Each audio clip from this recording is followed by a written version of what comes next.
Hi guys, welcome to another episode of the Bar Series. I'm here on the couch with Nick and James, who's making his debut. We're here to discuss Martin O'Neill's announcement of his provisional squad for the upcoming crunch clashes really with Moldova and Wales. The big news really is John Walters has been omitted due to injury. James, how does that make you feel, I suppose? It's not good. No matter what way you look at it, John Walters is someone that always kind of comes when we need him and scores the goals, and not having him as the two in the two kind of really important games is a big blow for the team. He's one of our predominant strikers and he's been playing well as well, so it's not good to see. Yeah, Burnley have had a good start to the season, so it certainly is disappointing not to see him included.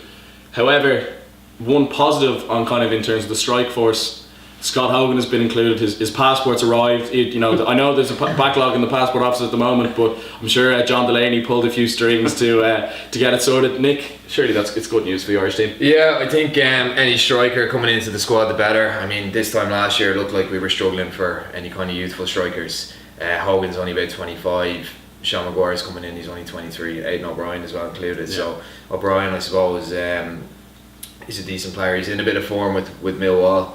He can play on the left and can play a little bit more central. Scored a few goals for the under-21s when he was involved there, but looks good so far this season. But Hogan, maybe not in the best form, but he's one of those guys that could just take to international football.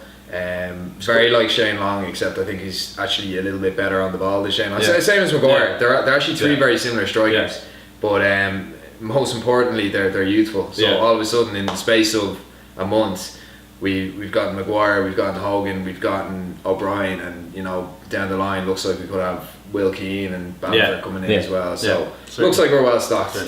Even in terms of talking about informed strikers, I think Donald Murphy's had a very positive start to his career at Nottingham Forest. I think it's something like 5 goals he scored so far this season. So obviously missing John Walters is a massive blow to the Irish team, but I think we do possibly have the players to cover his injury.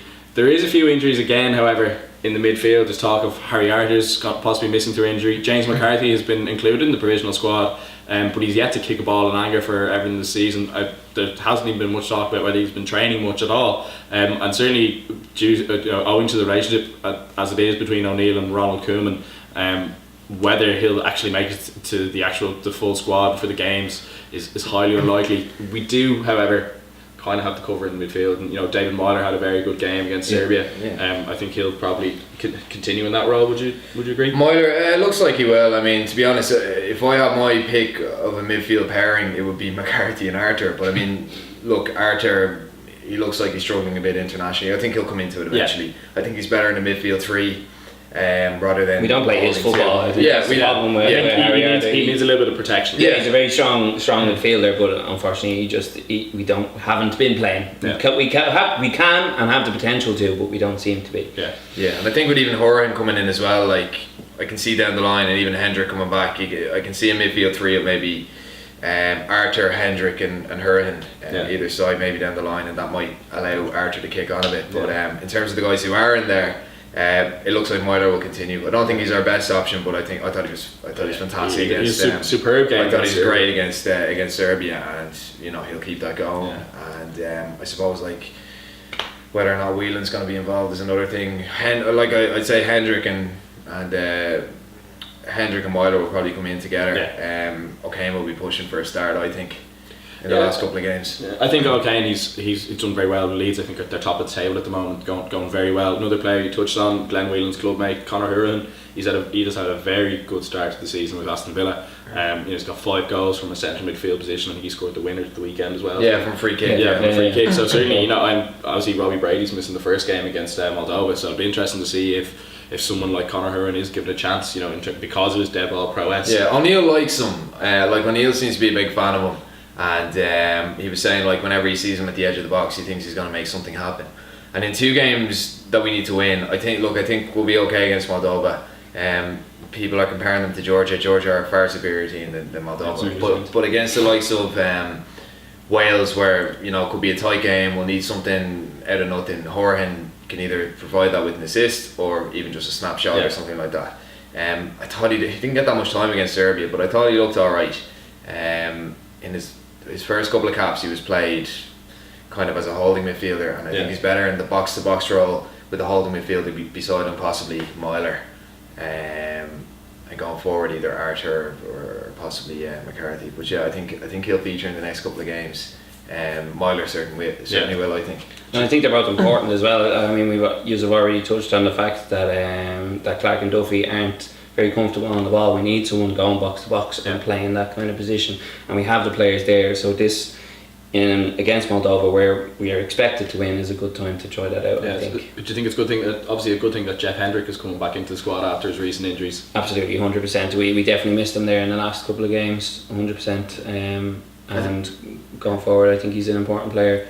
I think once he's played in position, I think he's played kind of in a number 10 role, and look, I think didn't he have a court case and loads of different bits and pieces. He's had a lot going on. But if he comes back and if he's playing the right position, probably on the right hand side of the diamond or a midfield 3, he'd be okay. You touched on players that can make something happen from the edge of the box. One notable omission, considering his inclusion in the last provisional squad, was Liam Kelly. Yeah, and to be honest, like I'm a bit infuriated by his exclusion. Nick hasn't mentioned this at all, by the way. He's been annoyed. Previous to the camera going on, it's not like I mentioned Liam Kelly. I watch an awful lot of championship matches. Obviously, because we're keeping an eye on Irish players, and I watch kind of extended highlights, and I watch an awful lot of packages of players. And I mean, Kelly's a phenomenal player.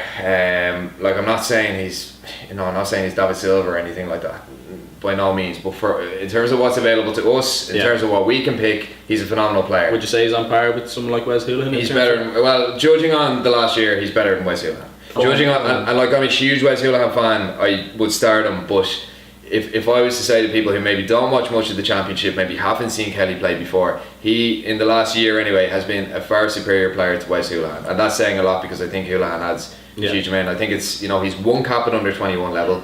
He hasn't made a pass at provisional squad since O'Neill has started picking him, and I think we give out about not having technical players. He certainly is one. He's a guy that can dictate the game, pick out the pockets. I think he's what we're missing.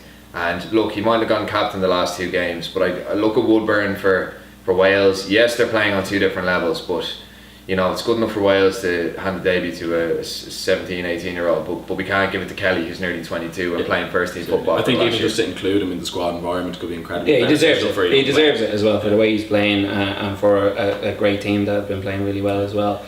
He's in good form. He's feeling good. It's a big omission for me. Another player in a similar situation is Matt Doherty, who's had a good, good start to the season with Wolves, considering they've spent a lot of money over the summer. Same with Declan Rice, who's recently made his debut for West Ham, had a great cameo at Old Trafford, even despite the fact that they were 4-0 down. He was praised on Sky Sports for his performance. Made a good start to his career against making his full debut against Southampton in a position he played centre midfield. He's probably more so known for playing at centre back. Could you say he's possibly unlucky not to even be included? To not be included in the provisional squad, yeah, absolutely. I mean, he's playing for West Ham, who have a very, very strong team, and he's playing every game, you know what I mean, and he's pushing for a start as well. He's got his first start there against Southampton, and he's been constantly talking about how he wants to start against Tottenham and wanting to start against those biggest teams. That's the kind of person you want on an international team. I mean, somebody who's captaining an under-23 squad at 17 years of age has something about them, and something that we might be missing, especially with Coleman not still being injured. Like it's slim pickings as well in the top flight, and like Matt Doherty, just before he talk about Rice, I think he's very unlucky not to even have a cap at this stage. I think he's a great player, but in terms of Rice, I mean, my argument is, and I don't want to name players in the squad, but I think he's better than some of the options that have been picked as centre half. Well, we've picked 5 centre halves, which I think is kind of a little bit, considering I'd like to think that one of the centre halves won't be included, just in terms of that we can pick a more attack-minded player to be involved against certainly Moldova and possibly against Wales if we need to go there and get a result. Yeah. I mean, like, I think he's going to end up with four centre halves anyway, and it's probably going to be Clark, Duffy, Keown O'Shea, most likely. Like I think Rice can play across the back four, maybe not left back, but he can play across the back four. He can play in the back 3. He can play holding midfield. So he's really great. He's like I think he's a little bit. He reminds me a bit of John O'Shea when he was coming through. Quite versatile, decent on the ball, and again another guy that we seem to take forever to cap our good young players, and it's extremely disappointing, especially because he's another guy who's still eligible for England. And I'm not saying we would have capped him, but he's a guy that should be getting experience. Like if O'Dowda, look, I've mixed views on O'Dowda. I think he's a great talent, but you know, if O'Dowda is good enough to come into the Euro squad while playing for Oxford, and I know he's got the Bristol since, but while playing for Oxford, and Rice is playing Premier League games and he can't get in the squad, I just don't see the logic in that. But look, that's just my opinion. I assume he's going to be included in the under-21 squad for their next round of games, but you know, we'll have to wait and see. That's it for us now, guys. Stay tuned. We'll have plenty more updates as we build up towards the Moldova game and then the Wales game after that. We'll see you soon.